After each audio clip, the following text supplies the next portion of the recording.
We have all these huge conglomerates that are actually making trillions of dollars. If you look, for example, the pharmaceutical industry is racking up trillions. The food industry, trillions. But again, if you look at in return, there's so many collateral damage, a lot of collateral damage, in the sense that because of the genetically modified foods, for example, all of the food system is offering foods that have been deprived from their initial or original nutrients. Everything is today modified in a laboratory. We eat oranges with no seeds, grapes with no seeds. The foods we eat, it doesn't matter if it's a chicken or meat or anything that is offered in the food distribution system, for example, because of economic gains. You see what I mean? Again, when you look at when you're talking about business, because of economic gains, while nutrients are no longer important, they can just offer foods that have zero nutrients, pretty much, and then as long as people can fill their stomachs, and that's it. So we sell food, no more nutrients. Because of economic gains, they figured out a way through technology to make food faster. They can manufacture food now. See, in the beginning, God created the heavens and the earth, as so we are told. And if we go to the how the Bible tells the whole story, and it's a story that I find amazing and fascinating. The nature that is described, for example, in Genesis 1 and 2, it's no longer the nature that is supplying us with foods today. You see, today industries have figured out a way to industrialize foods, to industrialize nature. You see, the nature as it is told in the story of creation, that nature is no longer the one supplying us with the foods, because industries have figured out a way to industrialize nature. You see, so nature has been industrialized, which means that we can manufacture everything at will. We can manufacture fish in a huge bin in this factory, in those huge factories. Today we have factory farmed fish. You see, we have pretty much everything made out of a laboratory. See, it doesn't matter if it's vegetables, it doesn't matter if it's meat, it doesn't matter really. Anything today is processed somewhere. And this is what you find in the food distribution system. You see, so that's business. You see, the money is huge. And now, the fact that people are getting all these foods deprived of the original nutrients, or the body cannot recognize what is chemical, the body cannot recognize what is synthetic. So all the chemicals, all the synthetic and environment and the chemical environment produced by all those foods, for example, the body cannot recognize it. And because the body cannot recognize it, simply because these bodies were designed, these bodies were engineered to recognize the element that is similar to its source, which means that these bodies are from the earth. So we are programmed to recognize what has a signature, the DNA signature of the earth. So anything coming from nature, unalterated, you see, but it's no longer the case. So these bodies of ours cannot recognize what is chemical or what is an imitation of a vitamin. You see, instead of getting a vitamin from a fruit or a vegetable, if you get a vitamin from a pill, research has demonstrated, for example, that these vitamins actually cause cancer. You see, as you go get multivitamins out of a pharmacy, it's synthetic, the body doesn't recognize it, and plus it's causing cancer. For example, you see, so you have this explosion of cancer. It doesn't make sense at all. Explosion of diabetes, explosion of high blood pressure, explosion of obesity. Obesity is a huge market, huge market. It's known to produce, you see, because people who are obese, statistically, it's been proven that they eat 3 times more than those who are of an average size. So what does it mean in terms of money? You see now, back to that question, difference between entrepreneurship and business. Well, in business, if this is producing 3 times more revenue, well, let's maintain the obesity market. So now, where's the heart? You see, where's the heart? If now, okay, let's maintain the obesity market. Let's make sure they remain obese. Let's make sure we put stuff in there, and it's intentional. They put stuff in there intentionally to keep people obese, to keep people craving for the same stuff. You see, there's like addictions that are provoked by the stuff they put in there. And our people go back to those same foods over and over. They eat 3 times more than the average. So it's more money, simply, at the end of the day. You see? So just think about it. The same companies that produce all the chemicals that are destroying all the crops in the agricultural world, okay? All those crops are affected, you know, in terms of all the chemicals and everything that are used nowadays. Those same companies producing the chemicals are those same companies offering food, you see? So how could the same source producing all the chemicals, all the harmful stuff, for example, it's been proven, and you can just go look at the label of a cereal, for example, Cheerios for kids, that they have poison in there. You see, the same type of poison you're going to find if you go into a how do you call it again, hardware store. See, if you go to a hardware store and you ask, I guess what is it called again? TSP, something like that. TSP. Okay, go search for TSP and they'll take you into a hardware store and you can find that and they'll tell you, hey, this is poisonous. It's dangerous. But that same substance is found in the Cheerios.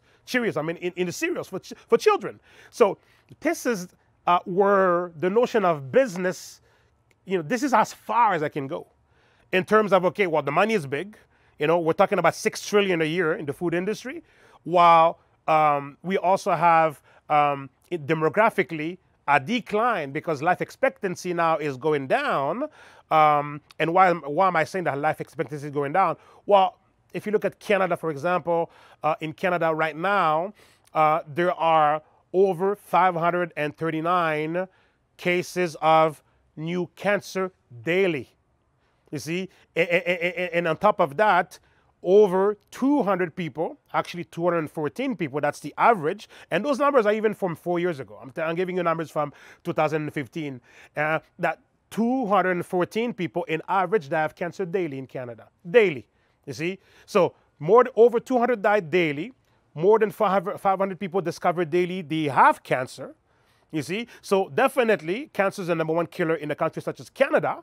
So you can see right there that life expectancy is going down. Death rate is on the rise. And again, if we don't talk about cancer, it's all the other issues. It's the chronic disease, it's the cardiovascular diseases, it's the stroke, it's diabetes. You know, in Canada, for example, once again, I'll give the Canadian numbers because this is where I live. 1 person out of 3 has diabetes in Canada, because we have a population of close to 30 million people, and 9 million people are recognized as having diabetes or pre-diabetes. So 1 out of 3. So again, you see, while this is all going on, pharmaceutical industry is still making trillions. Food industry is still making trillions. You see, business. You see, business to the point where, like I was saying earlier, it's really the return on investment, and now lives are being affected. You see, there's no heart, there's no crusade, there's no passion. You see, it's all about, okay, the gains. What are we getting back in return? You see, if you look at business in that sense, you lose your humanity. Humanity is lost. Humanity can be lost in business. It doesn't mean that every business operates like those huge conglomerates that are making so much money out of people's life expectancy, okay? But it's important to know, to mention that business could go as far as getting to the point where we only look at profits. People die, but let's just look at profits. You see, people die, but let's just look at profits. You see, that's as far as it can go. But entrepreneurship is different, because from the get-go, you start from the heart. From the get-go, you are passionate for making somebody's life better. You see, it's different. And therefore, this is why it's in the entrepreneurial realm that you do find out solutions to counterattack the status quo of, let's say, you know, if in this example of the food industry, the pharmaceutical, you see 6 out of 10 cases of people dying are related to food. 4 in the top 10 out of 10 are related to side effects of medication. You see, so you can see right there, food is killing, medication is killing. So how do you get out of that? You see, if what you eat is killing you and what you basically take to fix what the food damage is pushing you further to the grave, then how do you get out of there? That's where you have entrepreneurs now, that still care for humanity, that still care for, okay, let's invest into eternal values. You see, let's come up with an idea, a concept. Let's find out if there's a way to capture nature, to keep it integral, to keep it unalterated, to keep it pure, to keep it, as it was intended in the beginning.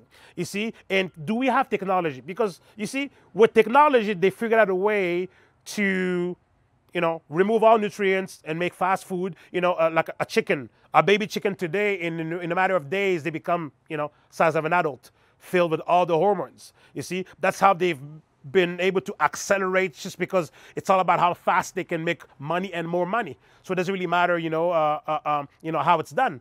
But again, if technology enabled them to speed up the process of mass production in food, then there should also be a technology, that can allow us to maintain nature intact and to be able to offer it in its purest state, so that the body can now start recognizing what was originally intended for it. And as the body starts to recognize it, it's able now to start self-correct. You see, this is why now, as we see these phenomenons affecting people's lives, there's now an entrepreneurial movement where now they are investing in that same technology to capture nature and to offer it in its purest form. So that's why the body can now tap into superfoods that can deliver all the nutrients, all the vitamins, all the amino acids, and all the elements that are required for a body at a cellular level. Because at the end of the day, you see, as you have these movements affecting lives, in a bad way, entrepreneurship created now a movement of companies that have now invested so much and so many years and so many millions of dollars, tens of or hundreds of millions of dollars into, can we capture nature, and can we find ways through technology today to also offer the body a delivery at the cellular level? You see, there are now industries now that actually, we can call them the body regulation industry. See, industries to simply offer solutions to help the body regulate, as the systems in place, the conglomerates, all those companies I've mentioned, are actually injecting and flooding the markets with elements destroying the body, and the body cannot regulate anymore. The body is just self-destructing with all the foods and the chemicals and everything. So now there's in parallel now a movement now, you see. They've been saying how the natural sector, the natural food industry, the wellness industry was the next economic sector that would exceed $1 trillion as well. Why? Because there's so much damage to repair. So much damage. You see, but again, it's done differently. You see, it's entrepreneurship at the heart, where now we want to be rewarded with people actually living better and longer, rather than you are rewarded the more you make money, the more people die. You see, that's how harsh it could get. That's how harsh it can get.